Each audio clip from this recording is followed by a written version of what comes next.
Hi, my name is John Robinson. I'm a Canadian golf course architect who designed Hawkseye about 3 years ago. It's a beautiful course on a gorgeous site, and it's an honor to have been chosen to design this course. In a couple minutes, we're going to take you on a tour of the course and show you some of my favorite holes and show you the overall beauty of the layout. This is the second green at Hawkseye, and as you'll see, it's a beautiful par 5 green set in the hillside. There are houses behind us in the future. And these first 3 holes, actually, number 1, 2, and 3, which are a 4, 5, and a 3, were in a scrub pine area that we didn't think had much beauty. But when we put in this large lake out in front and worked the property, it's probably the 3 of the prettiest holes on the property. So sometimes you can start off with something that you don't think has the opportunity to become a good golf course, and it happens. This is the 7th hole at Hawkseye. It's a 547-yard downhill. Plays more like about 520. And as you can see, we have some natural fescues along the right and left off the tee, and a pond in front to catch some drainage coming off the future lots that'll be on the right side and the left side of this hole. And we had such a downhill situation with this hole, you can see that we've created 2 or 3 zones of landing with quick changes in elevation between the zones to prevent runoff damage to the golf course. And then you'll see the green has a pond right up against it and some bunkering that's quite unusual. This is the first landing zone for the 7th hole, a par 5, 547. And it looks like that you can carry the green from here, but if you miss it, the water comes in front of the green, and then there's a bunker below the green that you can't see that saves you from going in the water. We wanted something that kind of looked like an island green and functioned like one, but we didn't have the maintenance problems an island green would have. And there's lots to the right and left and behind this green. This is the 8th hole at Hawkseye, and probably one of my favorite holes visually. It's only, again, about 400 yards. It's uphill. It plays a little bit longer, but with a lake in front, the fall color, it's absolutely a beautiful hole. And I love the dynamics of the bunkering, and the green has lots of interest when you get up to see it. This is the 9th hole at Hawkseye. It's a 190-yard par 3.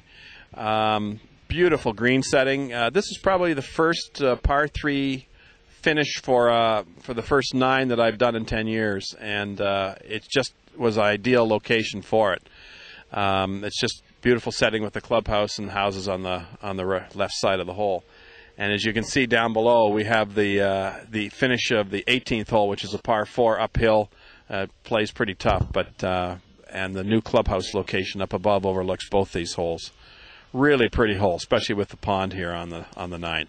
This is the 10th hole, the opening hole, the back 9 at Hawkseye. It's a slight dogleg to the right, par 4. It looks long, but it plays probably around 390.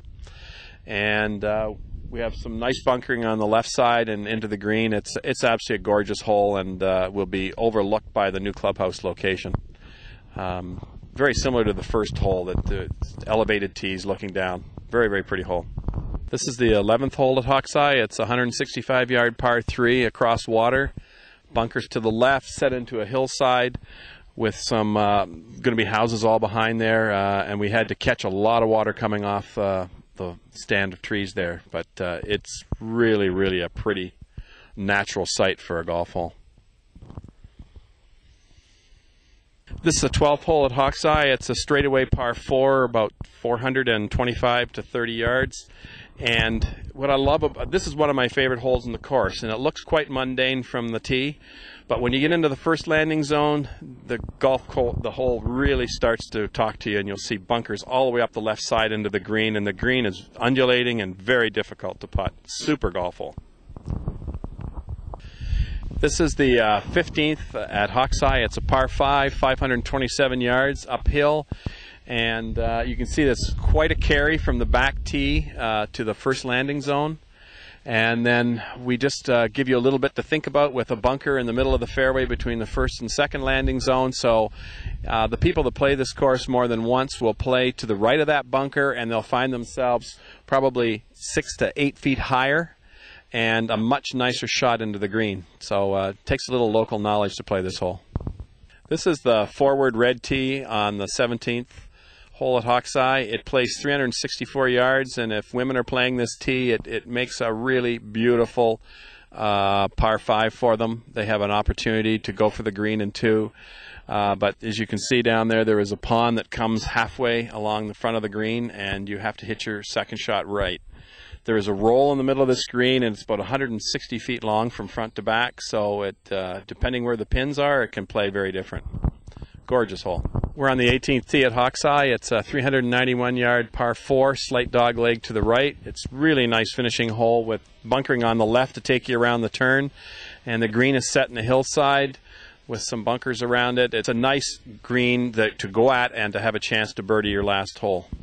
I hope you enjoyed your tour of Hawkseye today. As you can see, we have a great variety of terrain, and as you can see from the view that you have now, that this golf course is built in a beautiful location in Michigan, and I hope you enjoy playing this course over and over again. Thank you.